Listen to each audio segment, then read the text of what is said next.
Ako po si Miss Winnie at ito ang ating kwento. Magandang araw. Ako po si Bea. 40 anyos na sa kasalukuyan.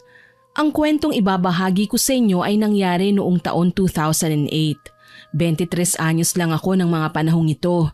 Siguro magiging masama ang tingin niyo sa akin oras na malaman ninyo ang aking naging karanasan na dapat sana ay maging trahedya lamang ngunit hindi ko itatanggi na nahaluan ng kababalaghan. Hiling ko lang sana mapakinggan niyo muna ang aking paliwanag bago ko husgahan. Ikakasal na noon ang pinsan kong si Celine sa lalaking pinagkasundo sa kanya ng aking tito at tita, si Ian.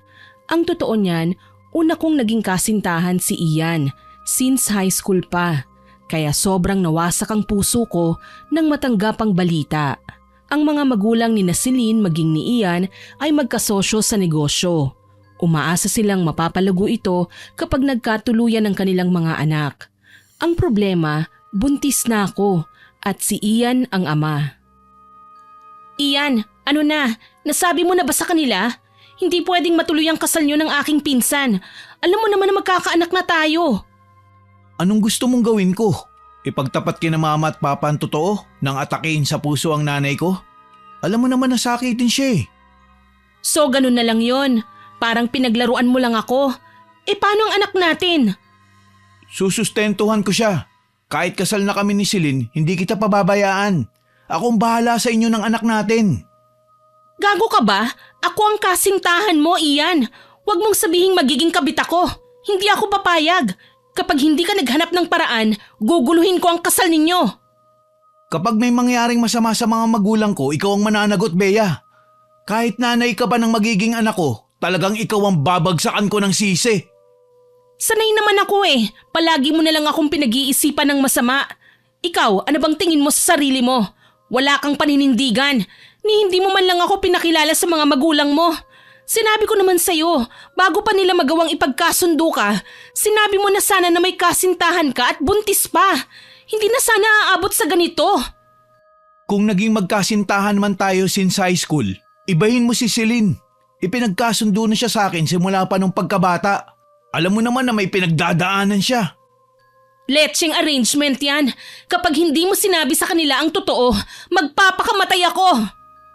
Uy, ano pang hinihintay mo? Magpakamatay ka na para wala na tayong problema. Ang dami mo pang sinasabi. Singhal niya sa akin. Lagi na lang gano'n ang kahantungan ng pakikitungo sa kanya. Kesyo mas mahalaga sa kanya ang nanay niya at ayaw niya sa obligasyon. Si Ian kasi ang tipo ng lalaki na hindi makakatanggi sa anuman ang sabihin sa kanya ng mga magulang. Kahit pa may mga issue siya sa ibang tao. Talagang isasantabi niya ang mga ito, matuwa lamang sa kanya ang mga magulang niya. Hindi ko na siya hinintay na makapagsalita pa dahil kaagad ko na siyang iniwan. Nagmamadali akong umalis at umuwi sa bahay namin kung saan nanunuluyan si Celine. Ang totoo niyan, may psychological disorder ang pinsan ko. Madalas itong umaatake lalo na kapag may mga bagay siyang ginusto na hindi niya nakukuha kaagad. Masyado rin siyang possessive sa mga bagay na naririnig niyang para sa kanya. Kaya bago pa man ito mahawakan ng iba ay ipinagbabawal na niya. Mabait si Celine, pero minsan nagbabago ang ugali, kaya hindi ako makumpiyansa. Alam kong may katauhan sa loob niya ang tinatago na pwedeng sumira sa aming simpleng samahan. Ang nagawa ko lamang, pakisamahan si Celine. Depende sa mood ko kung kaya ko siyang kausapin o iwasan na lang. Kaso nga, nagkataong mainit ang ulo ko noon at siya ang dahilan. Pinsan, anong nangyari sa'yo? Ano bang paki mo? Siyempre naman, concerned lang ako sa'yo, pinsan. Simula kasi nung dumating ako dito sa bahay niyo, palagi na lang namumugto ang mga mata mo eh. Huwag mo nga akong usisain sa kung anong nararamdaman ko. Wala kang karapatan. Pwede ba lubayan mo nga ako? Pinsan naman, alam mong ikakasal na ako, hindi ba? Hayaan mo naman ako na maging malapit sa inyo. Kayo lang ni Teresa ang nagsisilbing kapatid ko eh. Alam mo naman na nag-iisang anak lang ako. May sakit pa ako at hindi pwedeng mawalay sa lahat ng bagay na pagmamayari ko. Manhid ka ba talaga? O sadyang tanga lang? Alam mong kasintahan ko si Ian. Hindi mo dapat ginagawang dahilan yung lecheng sakit mo sa utak. Kung yun lang ang pinoproblema mo, pwede ko namang kausapin sina mama at papa na iatras ang kasal. Bakit ba nagagalit ka sa akin? Hindi ko naman gusto si Ian at mas pabor pa sa akin kung hindi na kami ipapakasal pa. Hindi mo gusto? Wow, ayos ka rin. Hindi ka prinsesa para magsalita ng ganyan sa harapan ko.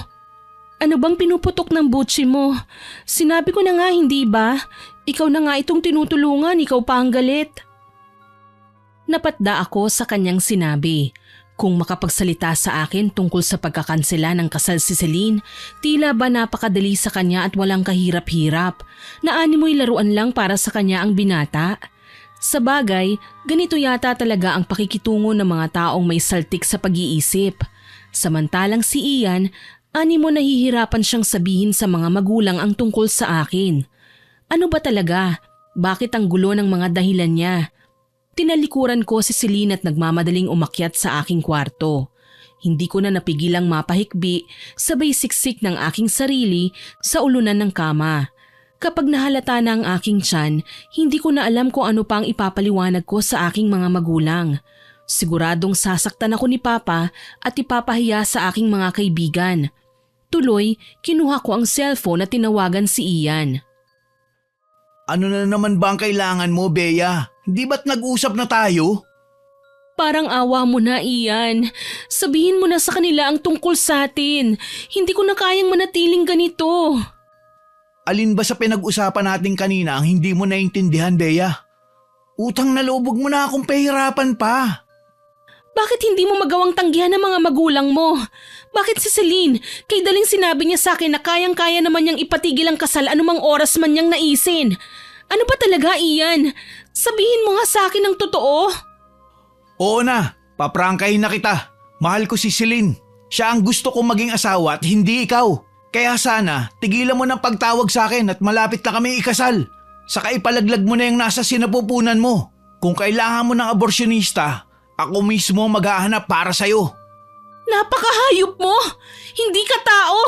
Magkasing baliw nga kayo ng babaeng pakakasalan mo. Pwes magdusa ka! Hindi ko ipapalaglag ang batang ito. Darating ang araw, uusigin ka ng konsensya mo.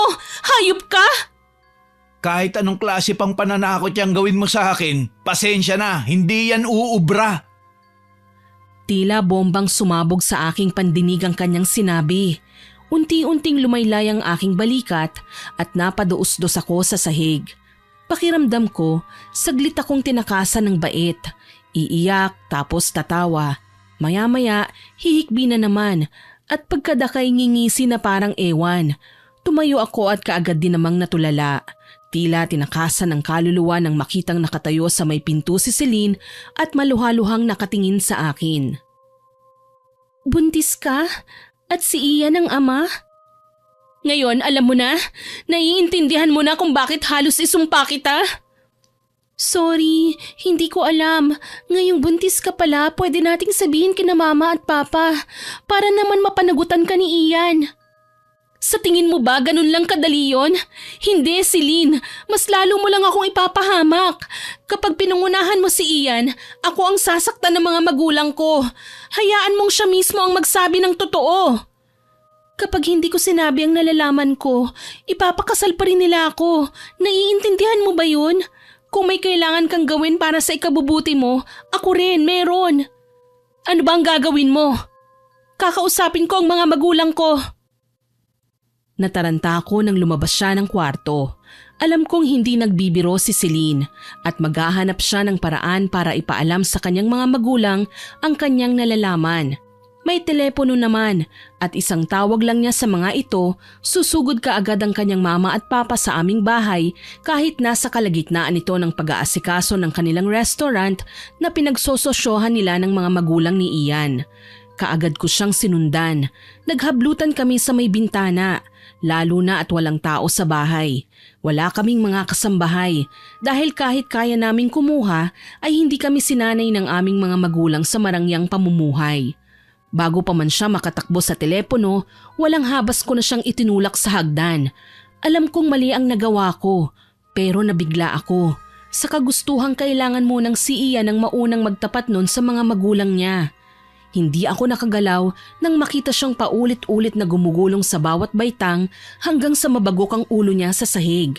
Malakas yun, alam ko, dahil dahan-dahan na nagdugo ang parting noo niya. Hintakot na nagsisisigaw ako at sa ganoong tagpo na abutan ng mga magulang ko. Gimbal na tinanong nila ako kung ano ang nangyari. Kaya nang humabi ang dila ko ng kasinungalingan, nagtuloy-tuloy na yon hanggang sa isugod na namin siya sa ospital. Wala akong kasalanan. Lumabas lang ako sa kwarto at nakita siyang nakahandusay sa sahig sa baba kaya nagsisisigaw ako. Paliwanag ko sa kanila. Nalaman ni Ian ang nangyari at kaagad na pumunta ng pagamutan. Habang nasa emergency room si Celine, nagkaroon ako ng pagkakataon na iwasan ng lalaking minamahal ko. Kaso lang, sinundan niya ako at hinablot ang aking braso. Mag-usap nga tayo, babae. Ano ba, Ian? Nasasaktan ako. Hindi pa ito ang pananakit na kaya kong gawin sa'yo oras na malaman ko ang totoo. Ngayon sabihin mo, may kinalaman ka ba sa pagkakahulog ni Celine sa hagdan? Itinulak mo ba siya? Ano? So pinagbibintangan mo ko? Hindi pa ako ganun kadesperada para lang manulak ng tao sa hagdan. Dapat nga akong magwala, hindi ba? Pagkatapos mo kong gamitin, pagbuntunan ng init ng katawan, heto't itatapon mo na lang ako na parang bula. Bakit? Dahil nakuha mo na ang gusto mo sa akin? Kakalimutan mo na lang ang pinagsamahan natin simula pa ng high school? Ano? Dahil sa tingin mo sariwa si Celine? Gago ka? Baliw ang babaeng ipapalit mo sa akin. Ang dami mong satsat. Isa lang ang tinatanong ko.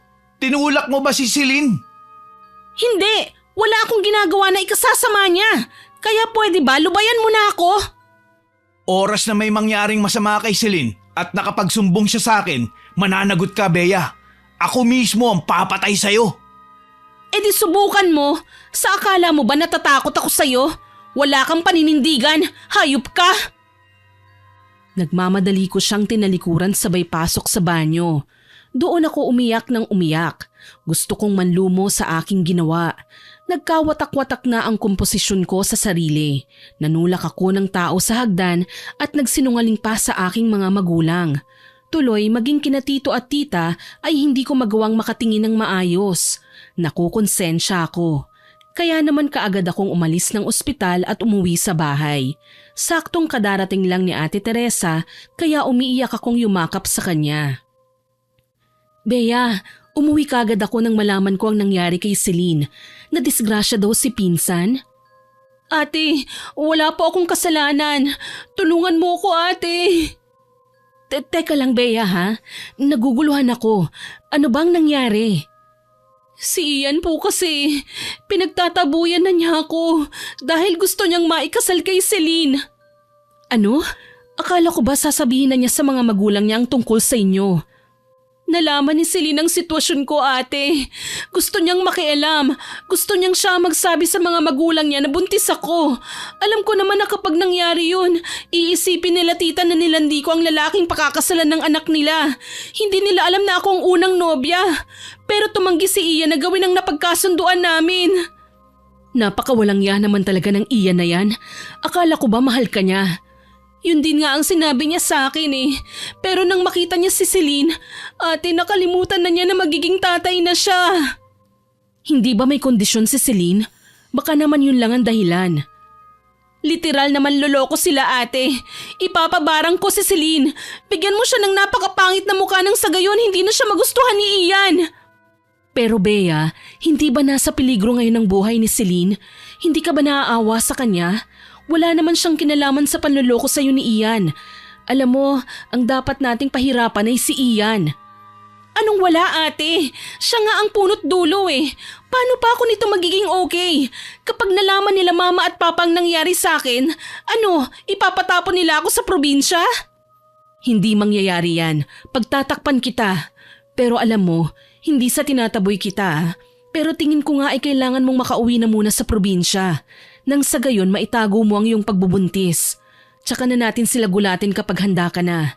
Naniniwala naman ako na mapapatawad ka pa rin ni na mama at papa eh. Nariyan na yan.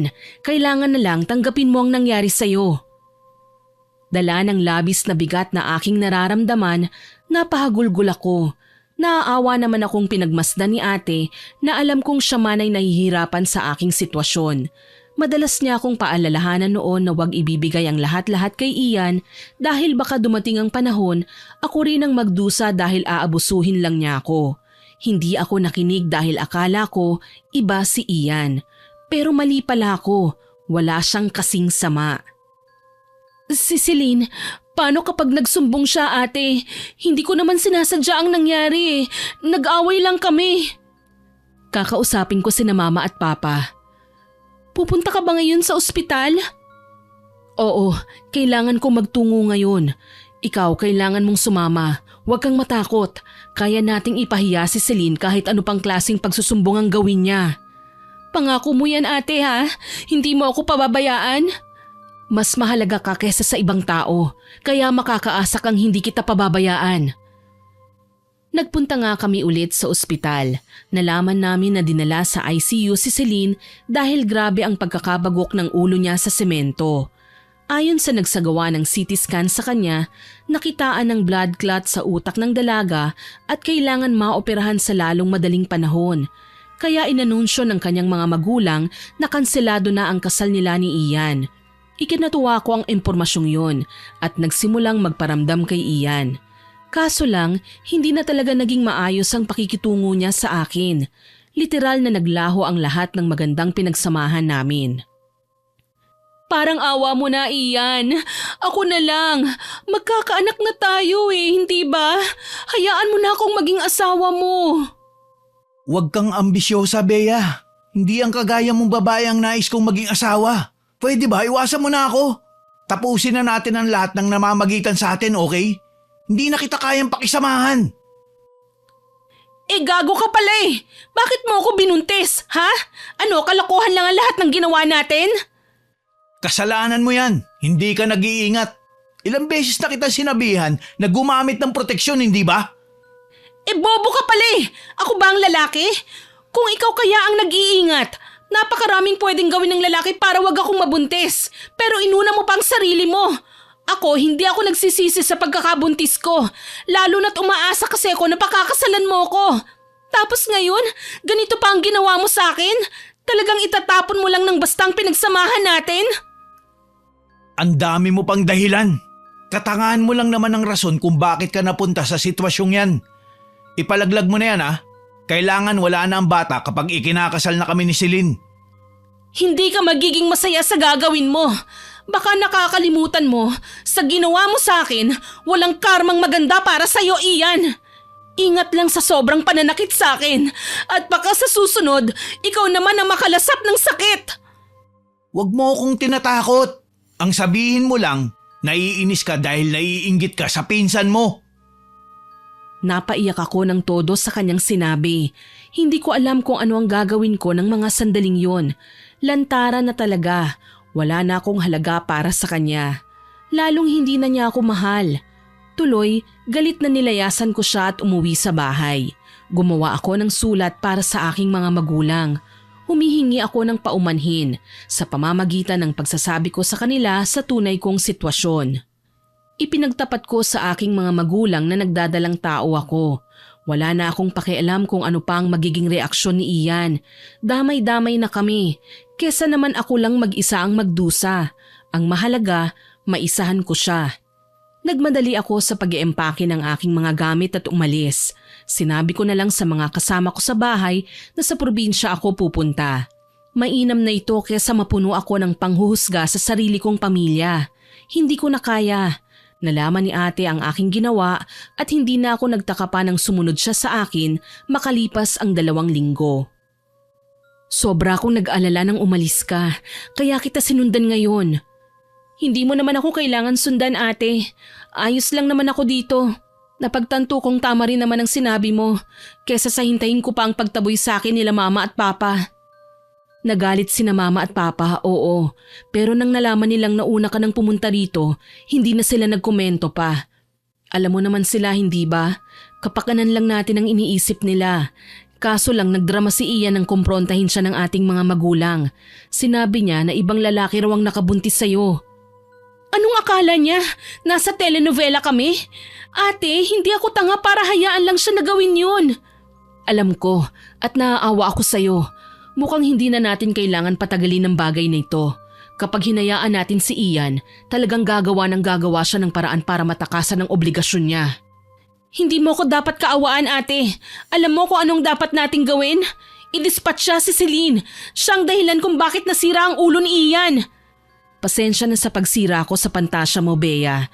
Pero hindi natin pwedeng gawin yan. Bakit? Kumakampi ka na ngayon sa kanya? Hindi ako kumakampi sa kanya. Pero lumabas na ang resulta ng operasyon ni Celine sa ulo noong 1 linggo. Tapos kahapon, nagkamalay na siya. Wala siyang maalala, Bea. Hindi niya tayo nakikilala. Lahat tayo, maging si Ian. Sabi pa nga ng doktor, dala raw ng amnesia. Panandaliang nawala ang psychological disorder niya. Ayos din ah. Sana pala, lagi na lang siyang nababagok para naman tumino ang pag-iisip niya. Nang marinig ko ang balita, tila ako nabunutan ng tinik sa dibdib. Hindi na siya makakapagsumbong kung ganon. Hindi na niya maaalala na buntis ako at si Ian ang ama.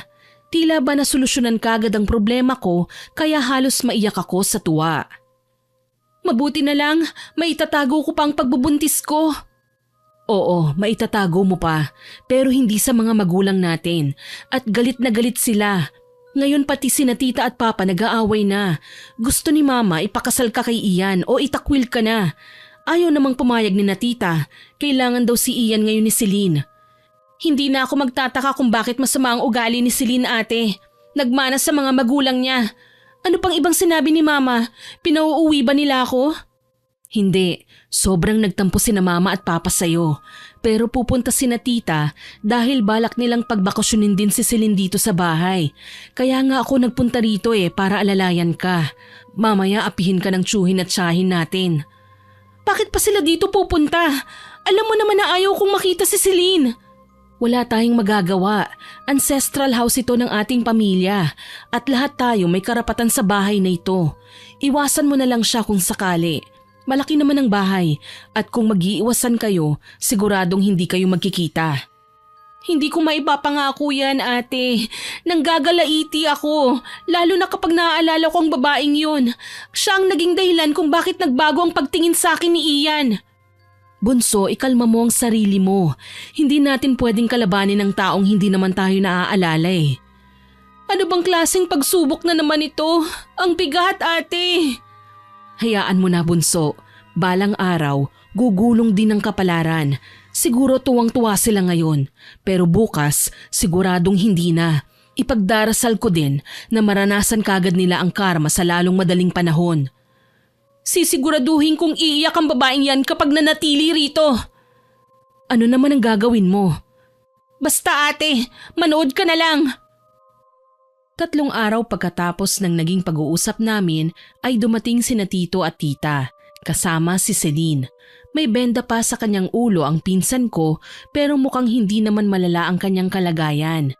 Nakakapagsalita na ng maayos ang babae, maliban na nga lang sa hindi niya kami maalala. Hindi ako nakipag-uusap sa kanya o sa mga magulang niya. Hinayaan kong si ate ang mag-entertain sa kanila. Hindi yata natiis ni tita ang cold treatment na pinapakita ko sa kanila. Kaya naman nang umalis ako sa sala kung nasaan sila, sinundan niya ako. Sinabi sa akin ni tita na alam na niya ang sitwasyon ko.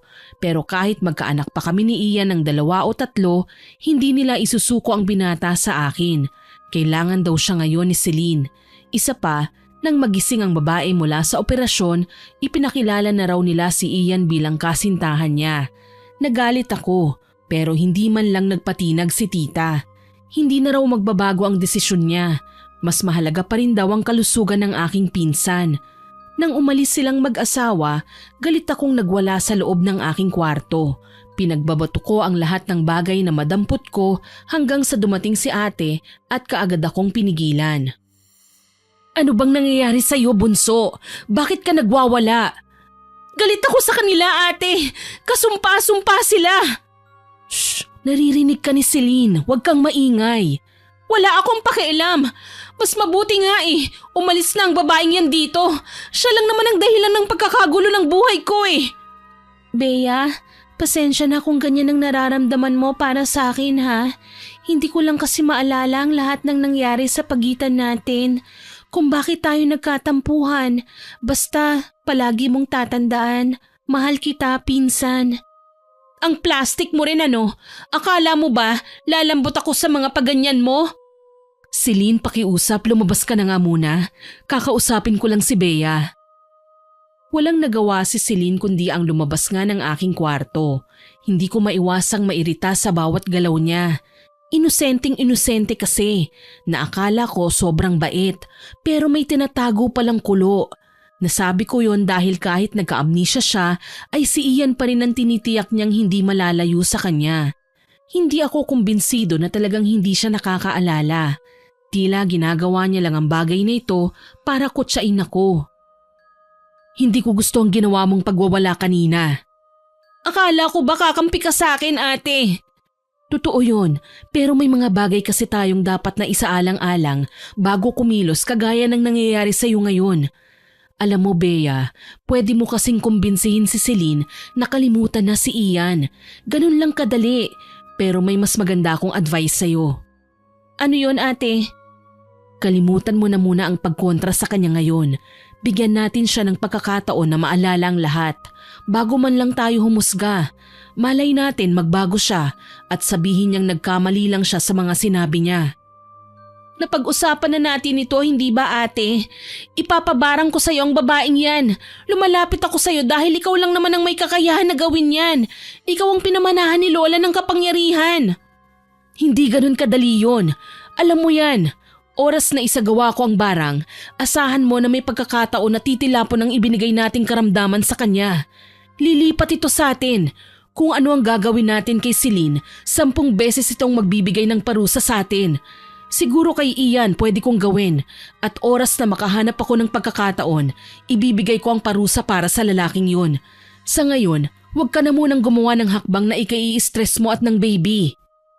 Kung ganon, pagbibigyan kita ate. Pero hindi ako papayag na magtagpo ang landas namin sa bahay na ito. Sakali man na makasalubong ko siya, huwag mo nang asahan na hindi ko siya sasaktan. Aaminin ko, maraming naiinis sa ugali ko. Mula sa mga kaibigan, kakilala at kaanak. Pero anong magagawa ko? Ito lang naman ang tunay na ako. Ayokong magpakasanta kagaya ni Celine na aakalain ng sino man na mabait, pero hindi naman pala. Nasa loob lang ang kulo ng babae, hindi pa ipinapakita sa pagnanais niyang makuha ang lahat ng gusto niya. Salamat na lang, tila nakakaramdam din si Celine na ayaw ko siyang makausap. Hindi na kasi niya ako nilalapitan pa o hinahanapan ng paraan para makasama sa iisang lugar. Sa paglipas ng panahon, lumalaki na ang aking tiyan. Nagiging halata na ito. Unti-unti ko nang natatanggap na hindi nga para sa akin si Ian. Siguro nawalan lang ng direksyon ng buhay ko nang malaman kong hindi na kami magkakatuluyan. Kahit sino naman siguro, ganun ang mararamdaman, lalo na kapag nagdadalang tao pa. Siguro nasasaktan pa rin ako pero mas kailangan kong pagtuunan ng pansin ang sarili ko. Ako rin naman ang makakaayos ng lahat ng ito eh. Isang araw, nagpaalam sa akin si ate. May kailangan siyang puntahan sa bayan. Ayos ka lang ba kung maiwan na muna kita? Naubusan tayo ng stock sa kusina eh. Bakit ikaw pa ang aalis ate? Alam mo naman na kailangan kita rito eh. Yang bruha na lang ang utusan mo. Bea, alam mo naman na hindi nakakaalala si Celine. Paano kung maligaw yan? Mas mabuti nga yun eh, nang mawala na siya sa buhay natin. Pero sige na nga, bilisan mo ah. Sus, kailan ba ako nagtagal sa pag-alis? Mabilis lang to, pangako. Tumango na lang ako at hinatid siya sa main door. May kotse naman si ate kaya nagagawa niyang umalis kahit malayo kami sa bayan. Sinadya talaga ng mga magulang ko na patayuan ng ancestral house ang dating bahay ng yumao kong lolo at lola para mabawasan man lang ang usap-usapan ng mga tao doon tungkol sa aming pinagmulang lahi. Na mga mambabarang daw kami. Pero hindi nila alam kahit may reputasyong ganun ang aking lola, hindi niya ipinapasa sa lahat ng apo niya ang kanyang kapangyarihan. Pumipili lang siya ng isa at si ate nga ang napamanahan niya. Noong una ayaw ni ate tanggapin ang pamana. Kaso lang wala siyang magagawa. Magdurusa kasi si Lola kapag hindi na ilipat sa iba ang kanyang kakayahan. Naisip ko nga, sana ako na lang ang nagkaroon ng ganong klaseng kakayahan. Di sana'y nagawa ko na ang matagal ko nang gustong gawin kay Celine. Iba kasi si ate. Kahit kapatid niya ako at mahal na mahal, hindi naman niya kinukonsinti ang mga kalokohan ko. Palagi niyang sinasabi na hindi mabuting gawain ng mambarang. Lalong wala siyang balak na sundan ang yapak ni Lola. Ang pagiging mambabarang niya ang ginagamit niya sa kabutihan sa pamamagitan ng pananambal. Yun nga lang, tsaka niya ginagamit ang kakayahang mambarang kapag sobra na ang nararanasan naming pagdurusa at kailangan ng mahinto. Naputol ang aking pagmumuni-muni nang lumapit sa akin si Celine. "Kumusta ka, pinsan? Mukhang hindi tayo nagpapang-abot ah." Oo, abala kasi ko eh." "Sa bagay, malaki ng tiyan mo ah. Nagpapacheck up ka na ba?" Hindi na kailangan. Bala ko nang dumiretso na lang sa klinik kapag manganganak na ako. Tsaka bakit ba ang dami mong tanong? Nananabik na kasi akong makita ang anak mo. Hindi ba at pamangkin ko rin naman yan kasi magpinsa naman tayo? Talaga bang may amnesia ka o nagpapanggap lang? Para kasing hindi naman totoo ang pagbabait-baitan mo eh. Alam mo, nahihirapan akong isipin kung ano bang kasalanan ko at kailangan mo kong pagsupladahan. Pero ayos lang, naiintindihan pa rin kita. Kapag bumalik na ang memorya mo, siguradong hindi mo na ako maiintindihan. Siya nga pala, nakausap ko kanina sa telepono ang boyfriend ko. Okay lang naman siguro kung dalawin niya ako rito ano? Huwag kang mag-alala, pagsisikapan namin na hindi ka maabala. Kaagad na nawala ang ngisi ko sa muka nang banggitin niya sa akin si Ian. Talagang kasintahan niya ang tingin niya sa lalaki kahit hindi naman sila naging opisyal. Gayunpaman, hinayaan ko na lamang siya kahit wala siyang sagot na nakuha sa akin. Sa katunayan, tinalikuran ko siya matapos kong irapan. Nagkulong na lang ako sa kwarto hanggang sa dumating si ate. Kaagad niya akong pinuntahan at kinausap. Nasa baba si Ian at kausap si Celine. Alam mo ba ito? Ate, hindi ko na kailangan sagutin yan. Hayaan mo na sila. Ang mahalaga, hindi nila ako pinapakialaman. Ngayon ko lang napagtanto, napaka-insensitive nila para maglambingan gayong narito ka sa taas at ang lalaki pang tatay ng dinadala mo. Sabi ko nga hindi ba? Pero ang nangyari, ako pa ang lumalabas na masama. Ako pa ang kontrabida. Yun nga ang ikinaaangal ko eh. Lalo na dumagdag pa sa suliranin ko ang mga magulang ni Celine na kasing bulok niya ang pag-uugali. Talagang kinukonsinti nila ang anak nilang malandi. Maliban pa ron, may ambag din sa pasakit mo ang mama at papa natin. Na sa halip na suportahan ka, gusto ka pa nilang itakwil. Iniisip nila na inagaw mo si Ian kay Celine kaya akala nila ito ang dahilan ng pag-aaway niyong dalawa. Akala nila ikaw ang kahihiyan. Wala tayong magagawa dyan ate. Ibang paborito nila eh. Napansin mo rin ba, magiliw sila kay Celine? Di bali na lang, nandito naman ako eh at hindi kita pababayaan. Kung ayaw nila sa'yo, hayaan na natin. Salamat ate ha. Hindi ko alam kung anong gagawin ko kapag nawala ka eh. O siya, maiwan na muna kita ha. Sa kusina lang ako at ipaghahanda ka ng pagkain. Napakabuti mo ate. Ang swerte ko talaga sa'yo. Sus, umiral na naman yung kalambingan mo. Naging okay naman ako sa paglipas ng mga oras. Kahit alam kong masayang magkasama sina Celine at Ian sa baba lang ng bahay, hindi ako namatay. Expression lang pala yung kasabihang mamamatay ako kapag wala ka. Dahil hindi naman ako napano. Ang totoo niyan, naiirita lang ako. Nagkulong na lang talaga ako hanggang sa sumapit ang hapunan at nagutom ako. Si ate ang nagluluto ng pagkain na kinagiliwan ko na simula nang dumating ako sa ancestral house. Kaso lang, nagulat ako nang sa halip na si ate ay si Celine at Ian ang nakita ko sa kusina. Nanlaki kagad ang mga mata ng huli nang makita niya ako. Kaya bago pa sila makapagsalita, tinalikuran ko na sila. Dumiretso ako sa garden pero hindi ko inaasahan na susundan ako ni Ian. Galit na hinablot niya ako sa braso. Tinitigan niya rin ako, maging ang maumbok ko ng tiyan. Anong ginagawa mo rito? Anong klaseng tanong yan? Natural bahay to ng buong pamilya. Ikaw, bakit ka narito? Hindi ka naman miyembro ng pamilya namin ah. Ako lang naman ang boyfriend ni Celine at ikakasal na kami. Ipinangalandakan mo pa talaga, no? Ang kapal ng mukha mo. Sana makarma ka sa ginawa mo. Talagang hindi mo pinalaglag ang sanggol ha? Ang kapal ng mukha mong babae ka. Talagang sinasadya mong guloy ng relasyon namin ni Celine. Teka lang ha, hindi ako kasing demonyo mo kaya binuhay ko ang anak ko. Bago ka magwala, nauna pa ako dito nang dumating kesa kay Celine. Ngayon, wag na wag niyo akong pakikialaman dahil kahit kailan, hindi ko nilalapitan ng babaeng ipinalit mo sa akin. Ian, bakit mo sinasaktan ang pinsan ko? May problema ba? Kitang-kita ko ang pamumutla sa mukha ni Ian nang marinig niya ang boses ni Celine. Hindi niya siguro akalain na susundan din siya ng babae. Sa kabilang banda, gusto ko ring mairita sa kanya. May amnesia pa nga siya, natatakot ng maagawan. Nang mabawi ko nga ang aking braso, masama kong tinignan si Ian. Wala talagang hiya ang lalaki. Pagkatapos ng panloloko niyang ginawa sa akin, nagawa pa niya akong saktan. Nagulat na lang talaga ako nang basta na lang lumapit sa amin si Celine at marahas na hinawakan ang braso ko. Namumula ang braso mo. Bakit mo ba siya sinaktan? Ano bang ibig sabihin nito, Ian? Wala, Celine. Napahigpit lang ang hawak ko sa kanya. Walang ibig sabihin yun. Sigurado ka ba? Sa susunod mag-ingat ka naman.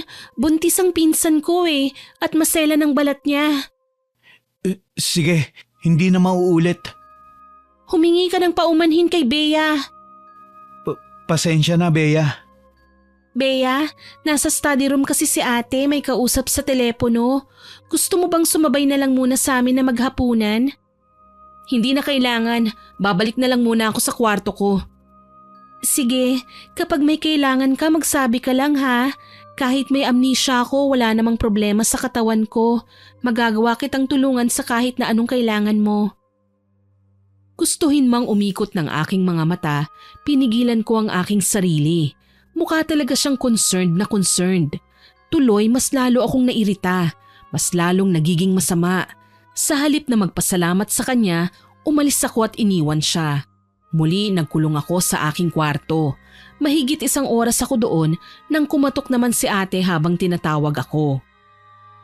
Nabalitaan ko mula kay Celine na nagpang-abot kayo ni Ian. Ano bang nangyari? Ayun, kung ano-ano na naman ang binintang niya sa akin. Sinaktan pa ako ng gago. Ano? Napakawalang yan naman pala ng lalaking yan ah. Siya pa talagang may ganang gumawa ng kalokohan dito sa bahay. Akala niya yata ate, maghahabol pa ako sa kanya. Kahit alam kong mabilis akong nakaiwas sa kanya ngayon ate, hindi pa rin talaga ako nakakapag-move on. Dahil hanggat nakikita ko siya, lalong kumukulo ang dugo ko. Ingat lang, baka mamaya magmana sa kanya ang anak mo. Hindi mangyayari yun. Ngayon ko lang napagtantong napakahayop ng lalaking minahal ko. Ayos na rin kung hindi ko siya makakatuluyan. Kung sakali, buong buhay kong pagtitiisan ng kademonyuhan niya. Mukhang hindi uuwi si Ian. Dito daw mananatili ayon kay tita. Siya ang kausap ko kanina sa telepono. Akala yata loyal ako sa kanya. Utusan ba naman ako na bantayan ka at baka raw gapangin mo ang lalaki? Ano? Hindi na ako bababa sa ganoong level ano?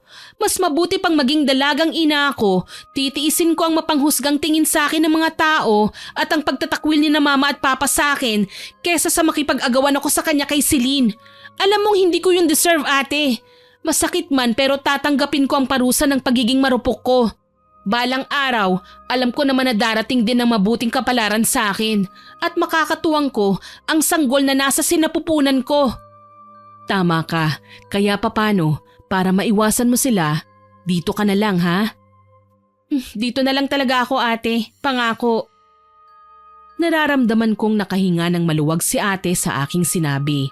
Alam kong umiiwas na lang siya sa gulo kaya hindi niya ako iniwanan. Pero may pagkakataon talaga na kailangan kong bumaba dahil may mga pangangailangan ako na hindi ko matatagpuan sa aking kwarto, kagaya ng pagkain. Tiniis kong maglakad sa pasilyo sa kalaliman ng gabi para lang makarating sa kusina. Habang binabagtas ang daan papunta roon, may napansin akong bulto ng babae na may hawak na lampara. Papasok sa kwarto na inookupahan ni Ian. Nakabalabal ang babae at puti ang buhok. May katandaan na rin siya. Napakunot noo ako. Sino naman kaya ang babaeng ito at ano ang ginagawa niya sa kwarto ng lalaki? Kahit wala na dapat akong pakialam kay Ian, palihim akong sumilip sa kinaroroonan niya. Nagulat ako nang makita ang nasabing bulto nang may kunin siya sa mahalagang gamit ni Ian tsaka siya lumingon sa kinaroroonan ko. Namumutla akong nagtago sa takot na baka makita niya ako. Halos hindi ako humihinga nang humakbang ang hindi nakikilalang tao palabas ng kwarto. Nagmamadali ako sa pag-alis, sabay tago sa isa sa mga kurtina. Panginoon ko, wag mo po akong pababayaan. Ilayo mo po ako sa mga masasamang loob. Nangihina akong sambit. Sinundan ko pa ng tingin ng bulto na nasa tingin ko ay babae na papalayo ng papalayo hanggang sa hindi ko na siya mamataan sa pasilyo. Makailang beses kong kinusot ang aking mga mata. Sigurado akong tao ang aking nakita. Gayunpaman, hindi ko na pinilit pa ang aking sarili na tuklasin ito sa takot na baka bumalik ang babae. Kaagad akong bumalik sa taas ng bahay at kinatok ang kwarto ni ate. Mabuti na lang nagising siya kaagad. Bea, anong kailangan mo? Bakit parang balisa ka? May nangyari ba? Ate, tumawag ka ng pulis. May nakita akong pumasok sa kwarto ni Ian. May kinuha na mahalagang gamit, ate.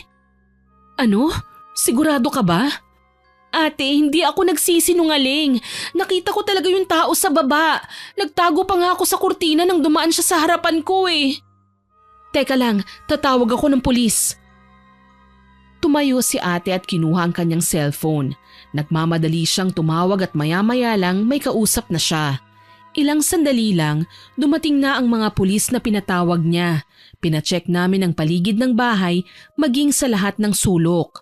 Wala silang nahanap. Tuloy mas lalo akong nagtaka. Paano nawala ng ganun na lang ang babae? Tsaka bakit balot na balot ang kanyang buong katawan?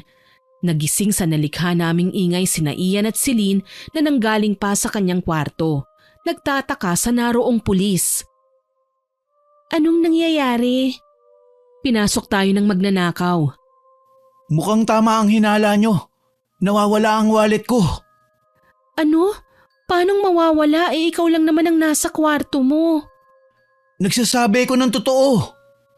Kung ganon, magnanakaw nga ang babaeng nakita ni Bea na pumasok sa kwarto mo, Ian. At bakit ka naman nasa kwarto ko? Ano, may plano ka na naman na hindi ko gusto? Hindi ako kagaya ng iniisip mo. Natural, makikita ko ang kwarto mo dahil doon ako dadaan papunta sa kusina. Walang iya talaga. Walang tinira sa pera ko. May laman pa namang mga ATM at credit cards ang wallet. Tapos pictures ko. Hay nako, huwag ka nang umasa na itatabi ng magnanakaw ang wallet mo. Oras na makita niya ang pera at ATM, sigurado ibabasura niya ang pagmumukha mo. Alam siguro ng magnanakaw na isa kang bangungot.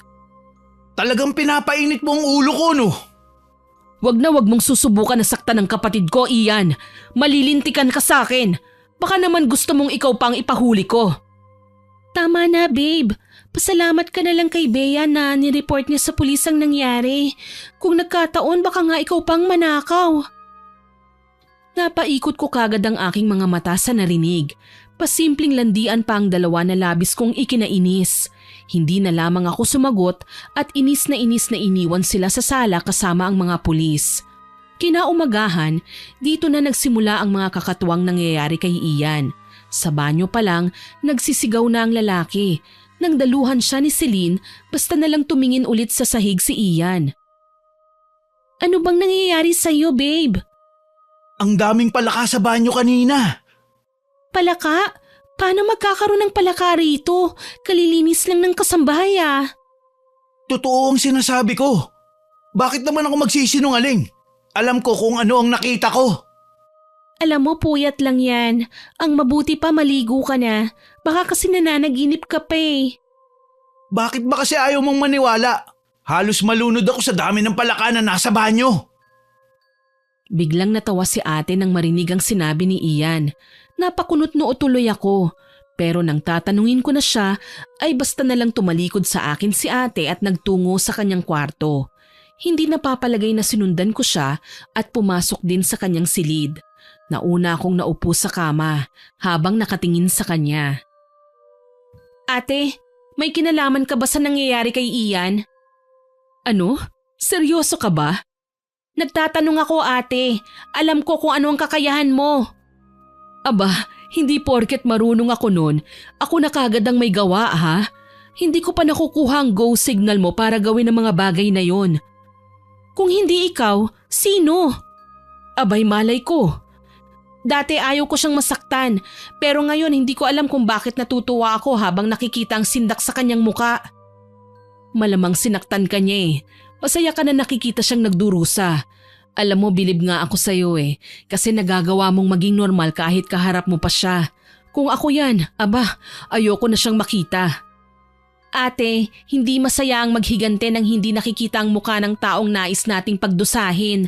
Dapat lang sa kanya yan.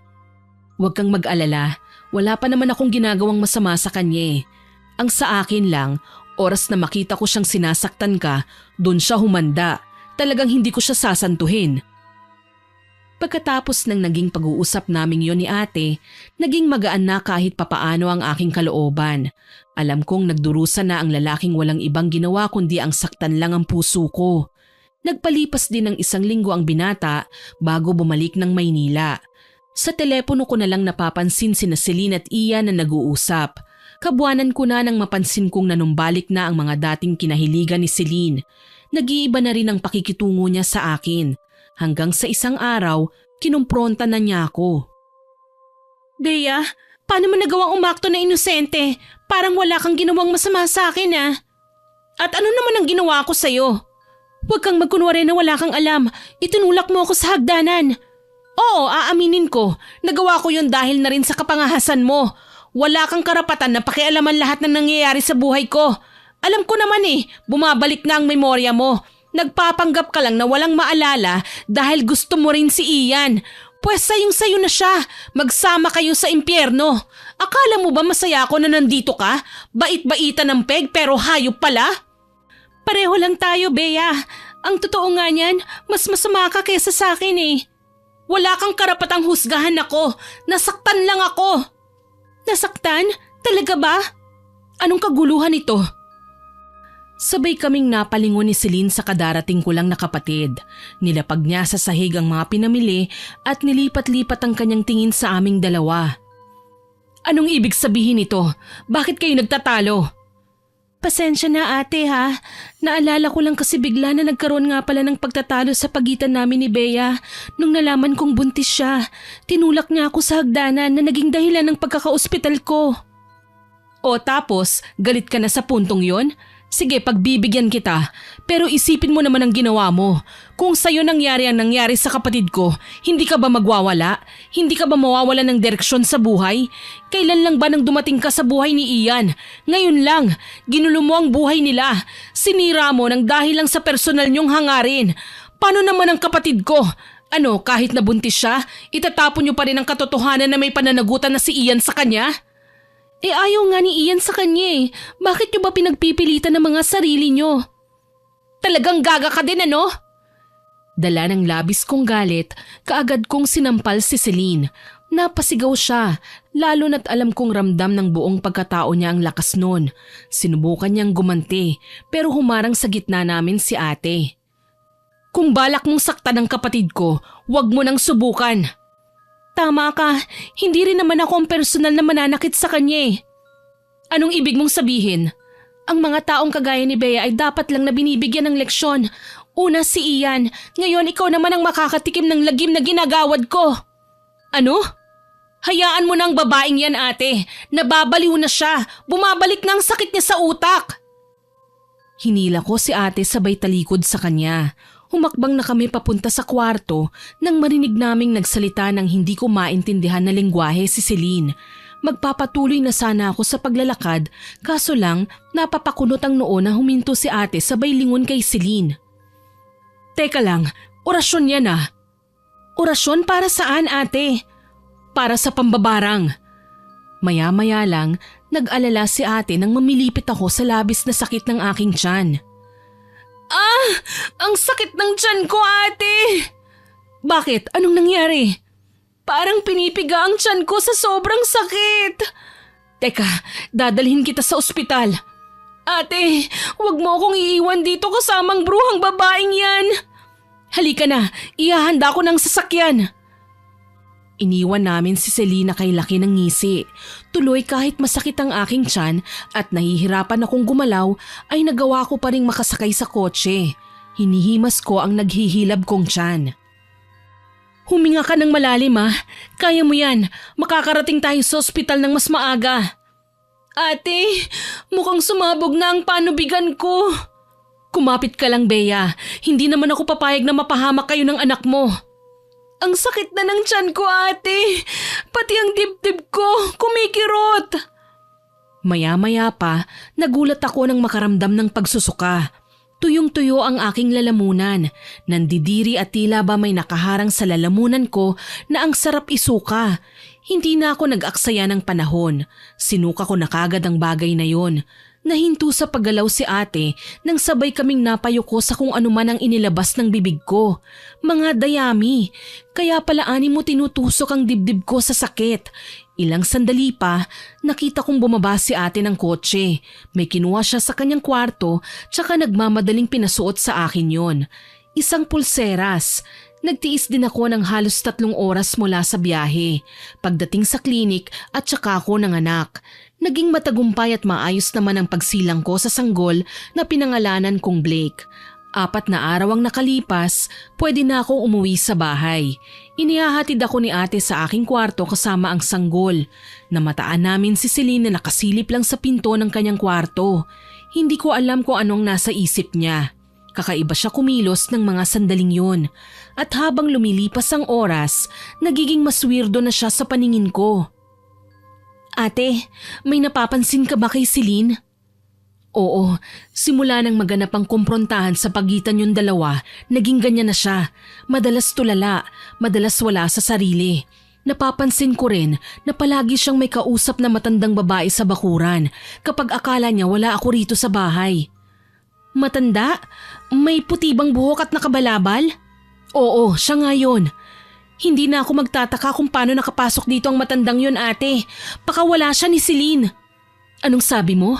May mga kinuhang gamit, hindi ba? Kung ganun, matinik na mambabarang ang nasabing ginang. Bakit mo nasabi yan, ate? Ilang araw matapos kong i-report sa mga pulis ang nakita mo, natagpuan ang pitaka ni Ian sa may bakuran. Kumpleto ang pera, ATM at credit cards. Ang nawawala lang talaga sa mga gamit niya ay ang picture niya at ang suklay. Picture at suklay? Anong klaseng magnanakaw siya kung ganun? Bayad na siya sa amo niya, kaya ang kailangan lang natin, malaman lang kung ano talaga ang inuutos sa kanya. Malamang kasali ka sa magiging biktima. Natatandaan mo ba ang pulseras na ibinigay ko sa'yo noong manganak ka? Natatandaan ko, ate. Bakit? Ano bang meron dito? Suot ko pa hanggang ngayon, no? Hindi ko naman magawang hubarin. Sinubukan kanilang barangin. Pinatikim nila sa'yo ang lagim na pwedeng idulot ng pambabarang. Kaya nakikiusap ako sa'yo. Wag na wag mong tatanggalin yan. Ate, paano mo nalaman ang lahat ng ito? Nagsagawa ako ng pagtatawas nung minsang umuwi ako dito sa bahay para kumuha ng gamit mo. Napatunayan kong may halong pambabarang ang pagluluwal mo ng sanggol. Mangyayari yon sa oras na mailabas mo na ang bata. Ibang insekto ang papasok sa katawan mo para magsagawa ng milagro na hindi natuloy. Gusto ko pa sanang magsagawa ng ikalawang pagtatawas. Pero ngayong nabuking na natin si Celine, alam kong hindi na kailangan. Malalaman din natin kung saan naroon ang matanda. Dahil sa aking mga nalaman, nagsimula akong mag-alala. Nakahanda akong makipag-away sa kanya. Dati, dahil libre pa ako at walang ibang pinoprotektahan. Ngunit iba na ngayon. Pakiramdam ko kapag may inaway ako, maaapektuhan ang anak ko. Kaya kailangan kong ayusin ang gusot na ito. Marahil nasaktan ako, niloko. Pero nang makita ko ang anak ko, nakausad na ako. Samantalang si Celine mukhang hindi pa, mas lalo siyang lumalala. Minsan nga na nagkasabay kami sa kusina, bigla niya akong nginitian at titig na titig sa karga kong baby. Alam kong maldita ako, pero ng mga sandaling yon, bigla akong natakot. Ang cute ng baby mo, kamukha ni Ian. Ano, masarap ba siya sa kama? Kaya siguro makikipagpatayan ka sa akin para makuha siya, hindi ba?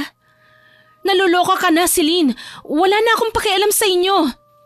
Talaga? Huwag kang mag-alala. Igaganti kita sa ginawa niya sa'yo. Pero pahalik naman ang baby mo. Ayoko nga. Baka saktan mo pa ang anak ko. Ang arte mo naman, hahalikan ko lang si baby eh. Bigla siyang lumapit sa akin at nakipag-agawan sa sanggol. Nataranta ko nang umiyak ng malakas si baby. Iniwas ko siya kay Celine na nakita kong labis ang panggigigil. Sa puntong ito, dumating si ate at gulat na inawat ang babae. Mabuti na lang talaga, nagawa niya kaming ilayo kay Celine. Ano ba, Celine? Sinasaktan mo ang kapatid at pamangkin ko! Hindi ko sila sinasaktan. Gusto ko lang silang batiin. Mamamatay ng lalaking nagpahirap sa kanila. Anong sinabi mo? Sabi ko, mamamatay na si Ian. Pinabarang ko siya, alam nyo ba? Sa mga oras na to, malamang kinakain na niyang sarili niya hanggang sa maubos na. Hindi totoo yan! Nananaginip ka! Tawagan niyo siya para makatiyak kayo. Nagkatinginan kami ni ate sa kanyang sinabi. Alam kong hindi ako dapat na maniwala. Pero nagbabago na kasi ang galaw at ugali ni Celine. Mas lumalala siya. Lalo na hindi na niya naiinom ang mga gamot niya. Mabuti na lang nariyan si ate at hindi pinapatulan ng kanyang mga sinasabi. Palihim na rin siyang nakapagpatawag ng tulong kaya naman nang dumating ang mga taong akala ko ay maglalayo sa amin kay Celine, nagulantang ako. Ginapos nila ang babae gamit ang tela at tinurukan ng pampatulog para madala sa mental. Nang malaman ni na tito at tita ang ginawa namin kay Celine, gayon na lang ang pagwawala nila. Sunod-sunod na malas na daw ang sinapit nila mula sa akin, kay Ian at ngayon naman sa mismong anak nila. Wala naman kaming maayos na maisasagot kina tita at tito. Huli nilang sinabi ay palalabasin daw nila si Celine na hindi ko na napagtuunan ng pansin. Naabala kasi kami sa pagbisita kay Ian na noon ay nasa kanilang bahay. Matagal nang hindi lumalabas. Nang pagbuksan kami ni ate ng pinto ng kanyang ina, nagulat kami. Kaagad na biglang umiyak ang nanay ni Ian nang makita niyang karga ko ang anak namin. Nagmamakaawa na pagalingin daw namin ang kanyang anak at itatama ang pagkakamaling nagawa nila. Bala ko pa sanang magtanong pero ipinakita niya sa amin ang kasalukuyang sitwasyon ni Ian. Halos maiyak ako nang makita ang kalunos-lunos niyang itsura habang nakahiga sa kama. Ngumiti ng tipid si Ian sa akin. Wala na ang matikas niyang pangangatawan. Naglaho na ang kakisigan. Anong nangyari sa'yo, Ian? Nagsimula lang to nung makauwi ako galing sa probinsya nyo. Sumama na ang pakiramdam ko. Yung mga nakita mong palaka, may koneksyon ba yun? Hindi ko alam. Pero pakiwari ko, binigyan nila ako ng sakit sa balat. Masahol pa siya sa naaagnas na bangkay. Siguro, ito na ang resulta ng ginawa ni Celine, ate. Malinaw na pinabarang niya si Ian. Akala ko ba mahal niyang lalaki? Bakit humantong sila sa ganito? Alam mo naman na baliw ang pinsan nating yun. Kaya niyang magpanggap na normal at walang sakit para lang maisakatuparan ng kabaliwan niya. Hindi ko alam kung anong mararamdaman ko. Naaawa ako kay Ian pero hindi ko siya magawang damayan. Hanggang ngayon, may parte pa rin sa puso ko ang nagsasabing buti na lang sa kanyang nangyaring yan. Patawarin mo ako sa naging katangahan ko, Bea. Niloko kita. Tama ka nga, ang karma ay kusang darating. Kung sino pa ang labis kong minamahal, ay siya pa ang magtutulak sa akin sa problemang ito. Hindi ko alam kung ano bang dapat kong sabihin sa'yo, Ian. Nasaktan mo na ako at alam mo kung ano ang magiging sagot ko sa ginawa mo. Hindi pa kita lubusang napapatawad, pero huwag kang mag-alala. Isasama kita sa aking mga dasal. Salamat, Bea. Salamat sa kabutihan mo. Umuwi na tayo, Bea.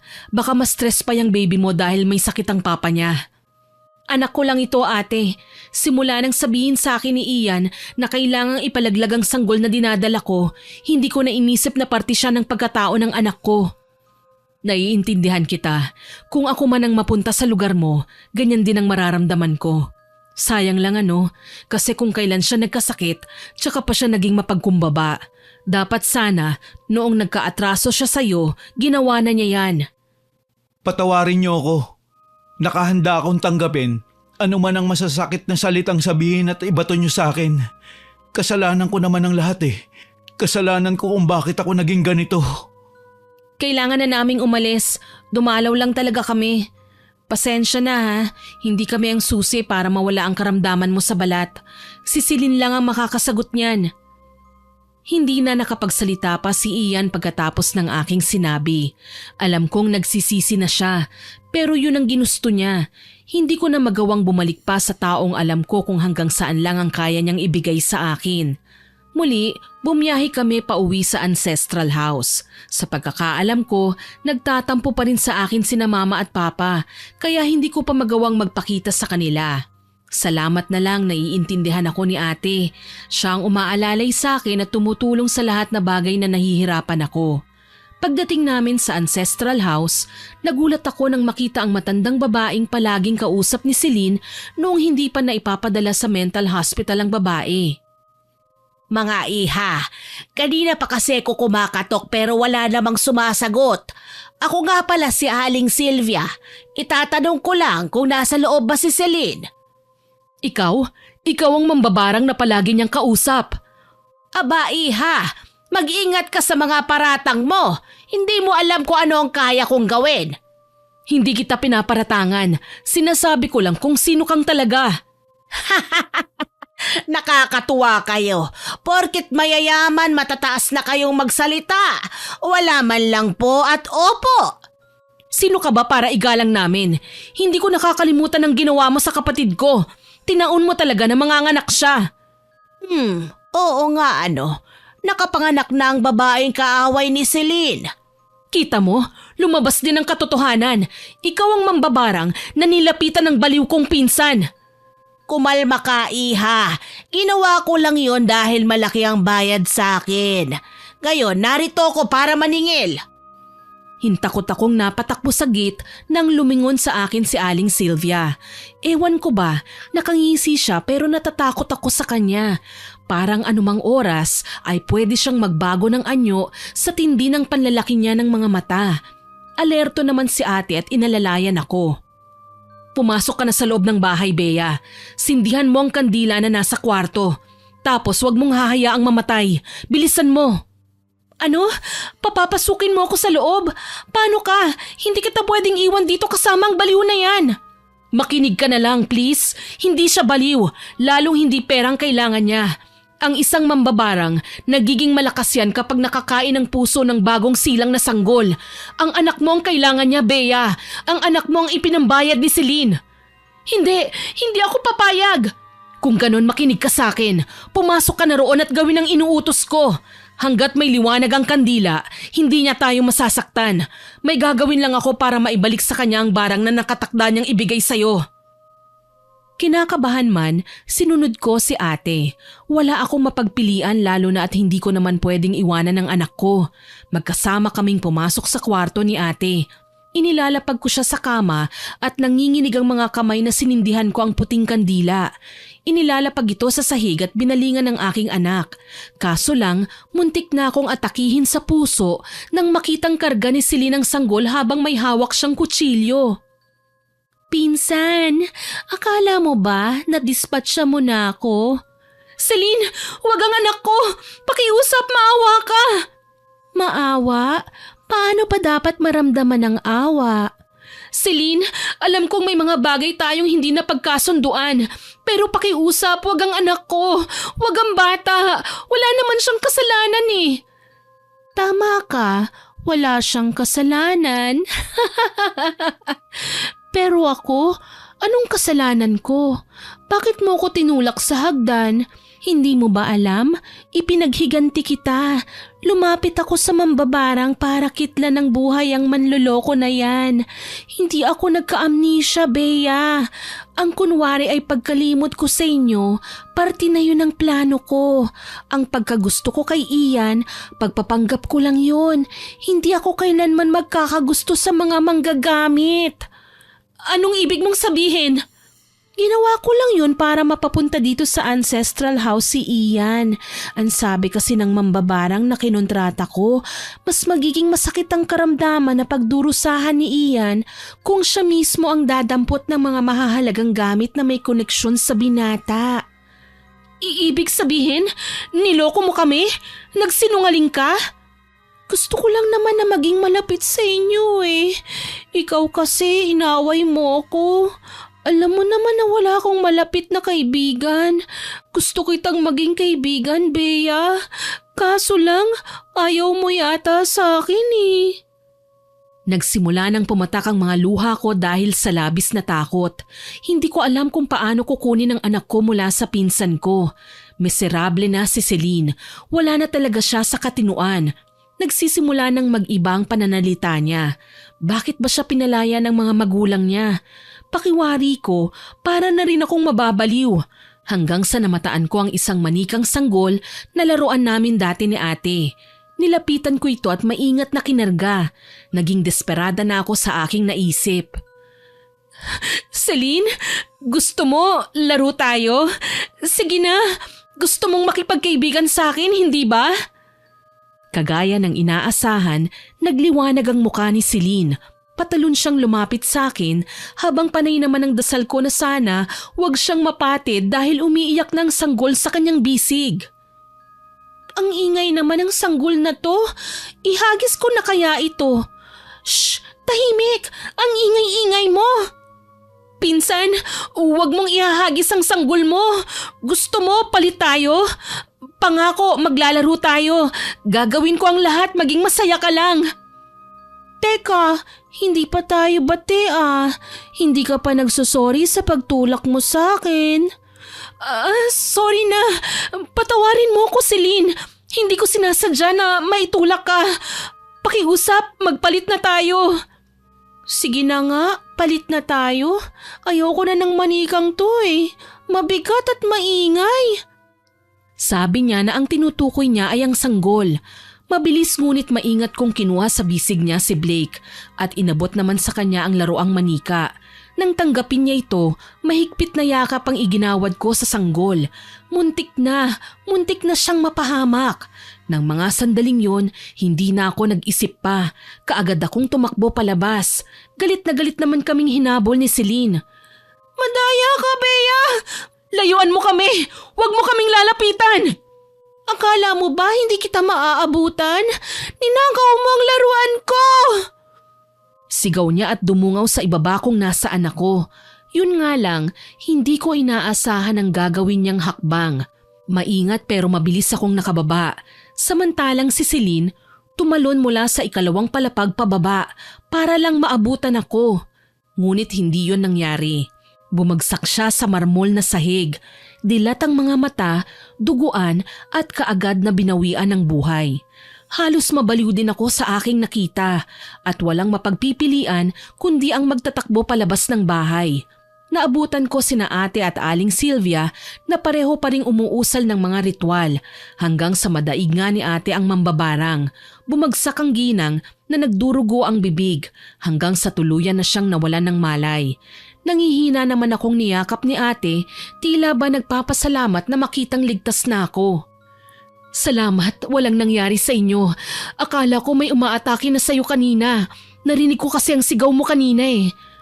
Nakawala si Celine ate. Muntik na niyang saktan si Blake. Buti na lang hindi natuloy. Hinabol niya kami pero tumalon siya kagad sa hagdan. Patay na si Celine. Nasa sahig siya ate. Shh, tahan na. Wala kang kasalanan sa nangyari sa kanya. Lahat ng naganap ngayon ay kagustuhan nila, okay? Huwag ka nang umiyak. Nakukonsensya kasi ko, ate. Ang dami niyang sinabi sa akin. Mga hinanakit niya at mga gustong gawin kasama tayo.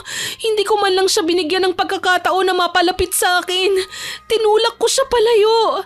Yung tungkol sa barang, ginawa niya yun para ipagtanggol ako kay Ian. Para iganti ang kasawian ko. Pero wala man lang ako na iganting mabuti sa kanya, ate. Namatay siyang may sama ng loob sa akin. Huwag mong isipin yon. Lahat ng nangyari sa atin ngayon may rason. Sana lang matuto tayong tanggapin ang mga bagay na alam nating hindi na kailanman magiging atin. Halimbawa na lang si Ian. Oo nga pala, si Aling Sylvia. Wala siyang malay, ate. Anong gagawin natin sa kanya? Tumawag na ako ng mga tanod. Mabuti na lang, may iilang kababayan tayong napadaan kanina. Nagulat sila at natakot nang makitang nagwawala si Aling Sylvia. Hindi ko na sinabing isa siyang mambabarang, kaya ang alam nila, baliw na babae si Aling Sylvia. Bakit hindi mo sinabi ang totoo, ate? Dahil wala namang maniniwala sa akin na isa siyang mambabarang. Mamaya tayo pang mapagkamalang baliw. Mas mainam nang maitago ang ganitong kakayahan namin para na rin sa kaligtasan natin, Bea. Sabagay, tama ka naman, ate. Pero paano si Ian? Hindi ba't binarang siya ni Aling Sylvia? Natalo ko ang ginang. Ibig sabihin, lahat ng taong binarang niya makakawala na sa sumpa. Kasama na si Ian. Kaya huwag kang mag-alala, magiging okay na si Ian. Nayakap ko na lamang ang aking anak dala ng kaginhawahan at pagkatuwa. Kahit papano, naging okay na rin ang aking kalagayan at hindi na natataranta pa sa mga bagay-bagay. Nalaman nila tito at tita ang sinapit ni Celine. Labis ang galit nila sa amin. Pero alam ko naman na naipaliwanag na namin ng maayos ang aming parte at wala kaming kasalanan dahil kagustuhan ni Celine na tapusin ang buhay niya ng gabing yun. Sa ngayon, inaalagaan ko si Blake. Nagkaayos na kami ni na mama at papa at maging ni Ian. Kaso lang, hindi na talaga ako nakipagbalikan sa kanya. Minabuti ko na lamang naguguli ng aking sarili sa pag-aalaga ko kay Blake na sinusuportahan naman ng kanyang ama sa pinansyal na aspeto. Si ate naman, kasama ko pa rin hanggang ngayon. Siya ang katuwang ko sa pinatayo naming negosyo. Hindi ko akalaing kikita tayo sa negosyong ito, ate. Ang bilis ng pagtubo. Oo naman, basta nagsikap at nagtiyaga, aba malayo ang mararating. Maraming salamat, ate, Hindi ko akalain na pagdadaanan natin ang ganitong bagay. Pinagdaanan natin to para matiyak na magagawa na nating malampasan ang pagsubok na paparating. Maswerte pa rin ako, ate, kasi hindi mo kami pinabayaan ng pamangkin mo. Naging mabuti at maayos na ang buhay namin ni ate pagkatapos noon. Kinalimutan ko na ang masalimuot na pangyayari sa aking buhay. Umaasa ako na matatahimik na si Celine habang kami naman ay mas nagiging maingat na at mabuti sa kapwa. Lalo na sa mga nagnanais na makipaglapit sa amin. May mga panahong natatakot at nag-aalala pa rin ako. Yung mambabarang na umatake sa amin at sinubukan akong barangin ay hindi pa rin namamatay. Natatakot ako na baka bigla na naman niyang maisipang gumamit ng kapangyarihang itim para makapanakit ng tao. Pero sinabi sa akin ni ate na hindi nalalapit pa sa amin ang ginang dahil nadaig na siya ng kapatid ko. Takot lang niya kapag nabueltahan siya ng karamdamang siya rin naman ang may gawa. Hanggang dito na lamang po. More power po sa inyong channel at God bless. Naway kapulutan ninyo ng aral ang aking ibinahaging kwento. Hanggang sa muli, ako po si Miss Winnie na nagpapasalamat sa inyong pakikinig.